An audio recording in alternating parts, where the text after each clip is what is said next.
औज़ुबिल्लाहिमिनश्शैतानिर्रजीम बिस्मिल्लाहिर्रहमानिर्रहीम अल्लाह जल्ल शानहू दे नाम दे नाल अल्हम्दुलिल्लाहि रब्बिल आलमीन वल आक़िबतुल मुत्तकीन अस्सलातु वस्सलामु अला रसूलिल करीम।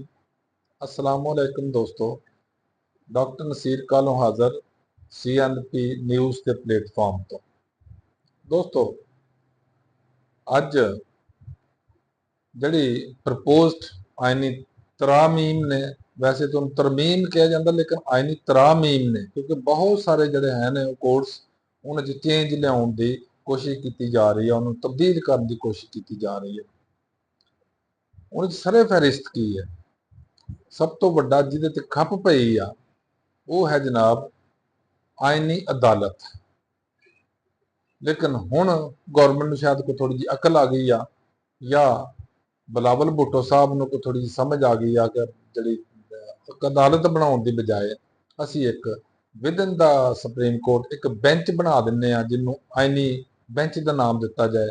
जिस तरह इस्लामी एक बनाया ना बेंच, बिल्कुल इस तरह के उत्ते कि जोड़े शरी बेंच या इस्लामी बेंच कह लो, जिस तरह शरी कोई मसाइल आते हैं वो सुप्रीम कोर्ट के अंदर ही एक बेंच है जो उन्होंने लुक आफ्टर करता या उन्होंने देखता या उत्ते डिसीजन दिता फैसले वगैरह करता। इसी तरह आइनी मामला जिन्ने भी आउणगे उन्होंने उत्ते जो भी डिस्कशन होनी है या जो भी उत्ते प्रोसीडिंग होनी है वो सारी सारी सिर्फ और सिर्फ ये बेंच करेगा। बाकी अदालत के जिन्ने मैंबरस ने या जिन्ने जजिस साहबान ने वो इस तो फारग होणगे, वो बाकी काम सारे करनगे रूटीन के जिन्ने भी। लेकिन मैनू एक गल की समझ नहीं आई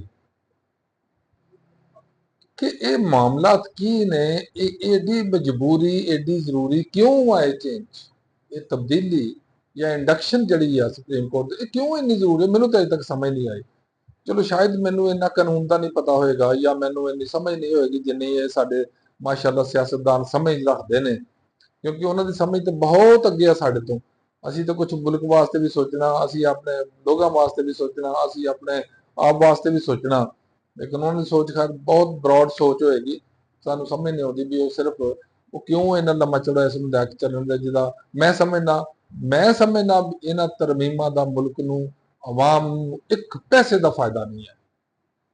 लेकिन मुमकिन है मेरी समझ तो बालातर ये चीज़ां ने कि बड़े बड़े वड्डे कानूनदान ते बड़े बड़े वड्डे दिमाग उत्थे बैठे सियासतदान ते पता नहीं किहड़े किहड़े एडमिनिस्ट्रेटर ते मैनेजर्स जिहड़े जनाब बैठ के प्रोग्राम बनाते हैं। चलो अंदर बैठ के ड्राइंग रूम च जिहड़ा बंदा बैठेगा कुछ ना कुछ तो करेगा ना। दोस्तों, मामला यह आ कि ये जिहड़ी आइनी अदालत बनाउणी सी, हुण गौरमेंट ने उस नूं छड्ड के आइनी बेंच ते आ गई आ। चलो ये कदरे बेहतर आ, बिल्कुल वो तो जहर सी, ये थोड़ा जहर लाइक आ कि कोर्ट दे विच एक होर कोर्ट बार छड्डी आ। बहरहाल ये किसी हद तक मनण वाली गल आ कि जिहड़े आइनी मामलात आउणगे वो ये बेंच देखेगा। हुण अगर तो देखा जाए अदालत दे और इंसाफ के हिसाब नाल ये बिल्कुल जज बिल्कुल जिहड़े टॉप के 5 जज ने उन्हां दा एक बेंच बना देना, जिहड़े सिर्फ ये 5 जज ही उन्होंने देखणगे।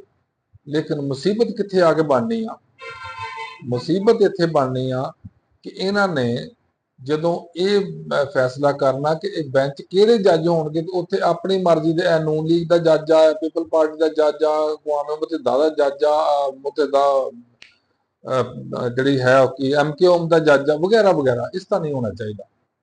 अगर वाकई बनाना तो समूथली इंपार्शली इनू बनाना चाहिए, जिस ज्यादा तो ज्यादा ये कर लें कि हायर मोस्ट या सीनियर मोस्ट जो 4 या 5 जज ने, और मतलब 3 जज का बड़ा वड्डा बढ़ जाता, बेहतरीन बेंच बन जाता। तो 3 नहीं तो 5 सही जो सीनियर मोस्ट जज ने उन्होंने बना दिता जाए।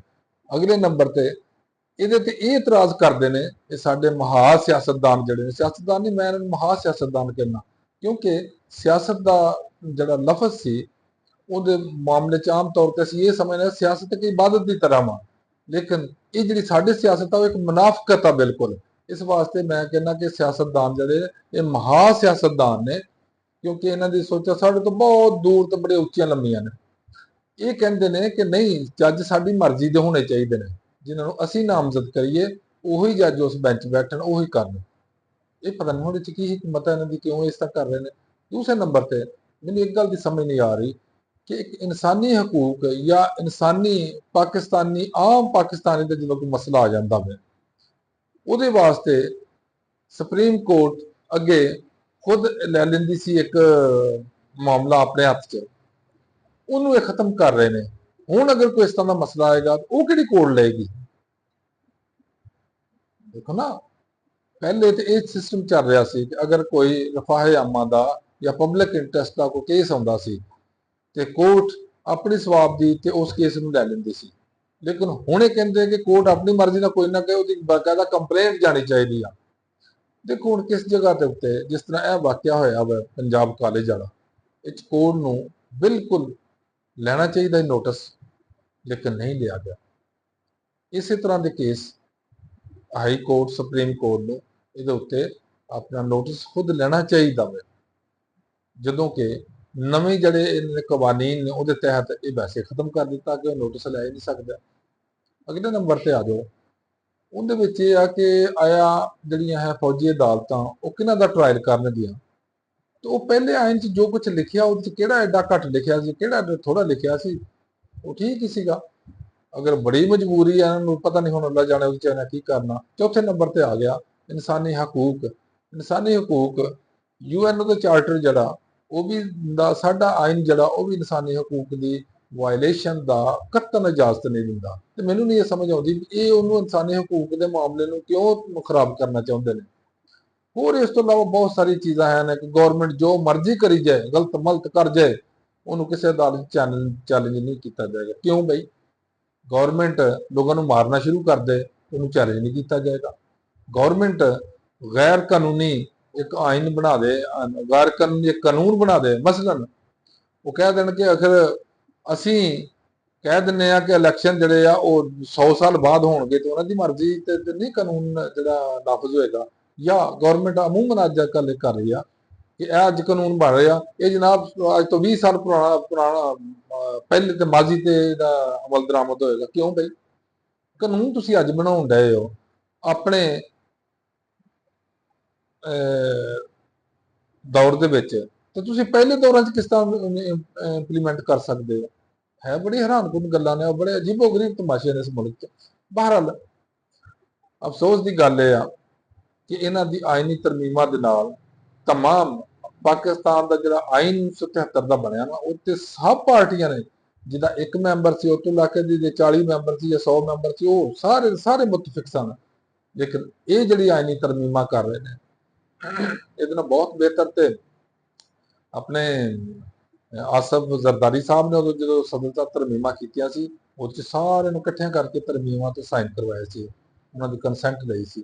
ਲੇਕਿਨ ਇੱਥੇ ਇਹਨਾਂ 'ਚ ਇਹ ਵੀ ਨਹੀਂ ਹੈ ਕਿ ਬਾਕੀ ਸਾਰਿਆਂ ਦੀ ਰਾਏ ਵੀ ਇਹਦੇ 'ਚ ਲੈ ਲਿੱਤੀ ਜਾਏ। ਬਹਰਹਾਲ ਰਾਏ ਸਾਰਿਆਂ ਦੀ ਲੈਣੀ ਚਾਹੀਦੀ ਆ। ਅਗਰ ਕੋਈ ਉਹ ਤਰਮੀਮ ਕਰਨੀ ਚਾਹੀਦੀ ਆ ਸਿਰਫ ਜਿਹੜੀ ਪਾਕਿਸਤਾਨ ਔਰ ਮੇਰੇ ਪਾਕਿਸਤਾਨੀਆਂ ਵਾਸਤੇ ਬਿਹਤਰ ਆ, ਨਾ ਕਿ ਇਹ ਸਿਰਫ ਸਿਆਸਤਦਾਨਾਂ ਵਾਸਤੇ ਔਰ ਇਹਨਾਂ ਦੇ ਮੁਫਾਦ ਵਾਸਤੇ ਬਿਹਤਰ ਆ। ਮੈਂ ਇਹਦੇ ਨਾਲ ਅੱਜ ਦੀ ਗੱਲ ਖਤਮ ਕਰਨਾ। ਅੱਲਾਹ ਹਾਫਿਜ਼, अस्सलाम वालेकुम।